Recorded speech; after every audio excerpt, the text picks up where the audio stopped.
नमस्कार, मैं विशाखा ठाकुर। स्वागत है आप सभी का 3.0 टीवी में। पेश है आज की मुख्य खबरें। यूएस स्टॉक्स को ट्रैक करते हुए क्रिप्टो करेंसी ने किया रीबाउंड, बिटकॉइन $19,000 से ऊपर। सर्कल यूएसडीसी स्टेबल कॉइन को 5 नए ट्रेन्स में करेगा एक्सपैंड। इजराइल, नॉर्वे और स्वीडन के सेंट्रल बैंक ने रिटेल सीबीडीसी को एक्सप्लोर करने के लिए बनाई टीम।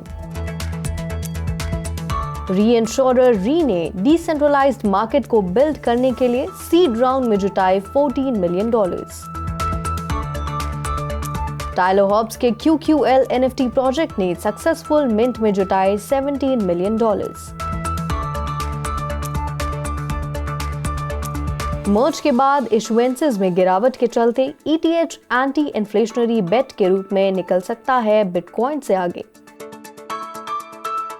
स्टीव कोहेन समर्थित फर्म ने Web3 गेम मार्केटप्लेस AQUA में की $10 मिलियन की इन्वेस्टमेंट। PUBG क्रिएटर ने नए ब्लॉकचेन आधारित मेटावर्स गेम का किया खुलासा। गुरुवार की सुबह एशियन ट्रेड्स में क्रिप्टो करेंसी ने रीबाउंड किया, इस उम्मीद के बीच कि ग्लोबल सेंट्रल बैंक्स अपनी सख्त मॉनेटरी पॉलिसी के रुख को जल्द से जल्द उलट सकते हैं। बैंक ऑफ इंग्लैंड के एक अनवाइंडिंग मूव के बाद जिसने पिछले सेशन में यूएस स्टॉक्स में उछाल लाई, वहीं बिटकॉइन ने $19,400 से ऊपर ट्रेड किया। ऐसे में डाउ ने 1.8% की बढ़त के साथ रेगुलर ट्रेड्स में यूएस स्टॉक्स उच्च स्तर पर बंद हुए, जबकि S&P 500 ने 1.97% की बढ़त देखी। वहीं नास्डैक कंपोजिट 2.5% ऊपर जाते हुए बंद हुआ। हालांकि यूएस स्टॉक्स फ्यूचर्स ने शुरुआती ट्रेड्स में गिर गया, जो ये दर्शाता है कि इन्वेस्टर्स रैली के बाद प्रॉफिट बुकिंग कर सकते हैं, क्योंकि वे इन्फ्लेशन के बड़े मुद्दे और फेडरल रिजर्व के अगले कदम पर ध्यान केंद्रित कर रहे हैं। इन सब के बीच पिछले 24 घंटों में बिटकॉइन ने 2% की बढ़त के साथ अराउंड $19,468 पर ट्रेड किया, जबकि ETH ने 2% की बढ़त के साथ उसी समय के दौरान अराउंड $1,335 पर ट्रेड किया। वहीं अन्य सभी मेजर ऑल्ट कॉइन्स को भी बढ़त के साथ ट्रेड करते हुए देखा गया। सर्कल इंटरनेट फाइनेंशियल, दूसरा सबसे बड़ा स्टेबल कॉइन जारीकर्ता USD कॉइन ने कहा है कि वह अपनी मार्केट पोजीशन को मजबूत करने के लिए USDC को 5 नए ब्लॉकचेन में एक्सपैंड करेगा।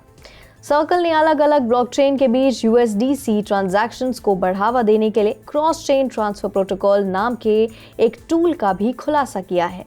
USDC इस साल के अंत तक आर्बिट्रम 1, NEAR, ऑप्टिमिज्म और पोल्काडॉट चेन्स पर प्रसारित होना शुरू कर देगा, जिसकी 2023 की शुरुआत में कभी भी कॉस्मोस इकोसिस्टम में प्रवेश करने की योजना है। बैंक फॉर इंटरनेशनल सेटलमेंट्स ने 28 सितंबर को घोषणा की कि इजराइल, नॉर्वे और स्वीडन के सेंट्रल बैंक्स इंटरनेशनल रिटेल और रेमिटेंस पेमेंट के लिए सेंट्रल बैंक डिजिटल करेंसीज के पोटेंशियल एप्लीकेशंस की जांच के लिए सेना के साथ शामिल हो गए हैं। एक प्रेस रिलीज के अनुसार नई पार्टनरशिप, जिसे प्रोजेक्ट आइस ब्रेकर के रूप में जाना जाता है, अलग अलग डोमेस्टिक CBDC सिस्टम्स को जोड़ने के क्रूशियल फीचर्स और टेक्निकल फैसेट्स का टेस्ट करेगी। इसमें BIS इनोवेशन हब का नॉर्डिक सेंटर शामिल है। BIS के अनुसार क्रॉस बॉर्डर पेमेंट की समस्याओं में अभी भी high costs, slow speeds, restricted access और इनसफिशिएंट ट्रांसपेरेंसी शामिल हैं। प्रोजेक्ट की अंतिम रिपोर्ट 2023 की पहली तिमाही में आने की उम्मीद है। एक ब्लॉकचेन बेस्ड री इंश्योरेंस कंपनी री ने घोषणा की है कि उसने एक डिसेंट्रलाइज्ड सिस्टम बनाने के लिए फंडिंग के सीड राउंड में $14 मिलियन जुटाए हैं, जिसका एम लंदन इंश्योरेंस मार्केट के लेआउट की तरह काम करना है। Tribe Capital, DeFi, Exor, Stratos Framework, Morgan Creek Digital और सीरियस पॉइंट ने कई एंजल इन्वेस्टर्स के साथ राउंड में भाग लिया। रीका प्रोटोकॉल स्मॉल इन्वेस्टर्स और क्रिप्टो करेंसी मालिकों को इंश्योरेंस पॉलिसीज को बैक करने का एक तरीका देता है। इसे एवलांच ब्लॉकचेन पर बनाया गया है। QQL, एक कोलैबोरेटिव जनरेटिव आर्ट एक्सपेरिमेंट ने बुधवार दोपहर तक एक सक्सेसफुल मिंट में लगभग $17 मिलियन जुटाए और पूरे दिन ट्रेडिंग में ऊपर जाना जारी रखा।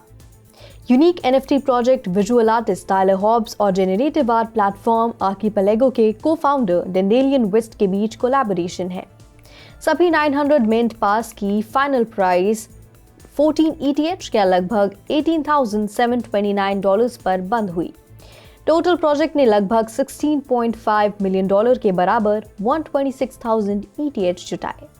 ETH दूसरे सबसे बड़े ब्लॉकचेन का नेटिव टोकन बिटकॉइन को एक एंटी इन्फ्लेशनरी कॉइन के रूप में एक्लिप्स कर सकता है, क्योंकि इस महीने इसके हिस्टोरिक मर्ज इवेंट के बाद नेटवर्क के proof of stake consensus protocol से प्रूफ ऑफ वर्क के ट्रांजिशन के बाद इसके नेट इशुएंस में ड्रामेटिकली गिरावट आई है।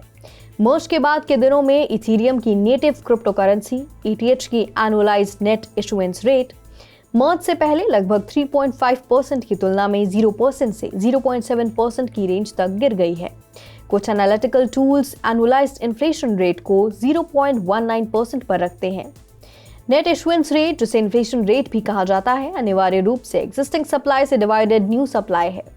इसके विपरीत बिटकॉइन की नेट इशुएंस रेट करंटली लगभग 1.75% है, और जबकि फेडरल रिजर्व ने पिछले 2 सालों में अपनी बैलेंस शीट के आकार को 2 गुना कर दिया है। AQUA एक Web3 गेमिंग कम्युनिटी प्लेटफॉर्म है जिसने इन गेम आइटम्स के एक्सचेंज के लिए अपना मेन मार्केट ओपन कर दिया है। इसके साथ साथ स्टार्टअप ने Steve Cohen backed investment company digital से $10 मिलियन के इन्वेस्टमेंट का खुलासा किया है। Hedge fund billionaire Point72 asset management को कंट्रोल करता है, न्यूयॉर्क मेट्स बेसबॉल टीम का ओनर है और 2018 से एक क्रिप्टो करेंसी इन्वेस्टर है। ब्लॉकचेन इंडिपेंडेंट AQUA मार्केटप्लेस, जिसकी पहले से ही 3 गेम के साथ पार्टनरशिप है, उसमें गॉड्स अनचेन्ड और गिल्ड ऑफ गार्जियंस का नाम शामिल है। वे खास करके फीचर्ड गेम्स को हाईलाइट करेंगे। हर महीने नए टाइटल्स ऐड किए जाएंगे। PUBG के नाम से मशहूर प्लेयर अननोन्स बैटलग्राउंड्स के क्रिएटर ब्रेंडन ग्रीन एक नए गेम पर काम कर रहे हैं। ये blockchain technology, non fungible tokens और मेटावर्स का इस्तेमाल करेगा। आर्टेमिस नाम का अगला गेम प्लेयर्स को अर्थ के साइज के वर्चुअल और ओपन वर्ल्ड एनवायरनमेंट में कुछ भी बनाने और खेलने की अनुमति देगा। ब्लॉकचेन पावर्ड गेम प्लेयर्स और डेवलपर्स को नए अपॉर्चुनिटीज और एक्सपीरियंसेस प्रोवाइड करेगा, जबकि मेटावर्स और NFT एक नई डिजिटल इकोनॉमी खोलने के लिए interesting in game features, items और टोकन्स इंट्रोड्यूस करेंगे। आज के लिए फिलहाल इतना ही। ऐसी ही ताज़ा खबरों के लिए देखते रहिए 3.0 TV। मैं विशाखा अब लेती हूँ आपसे विदा।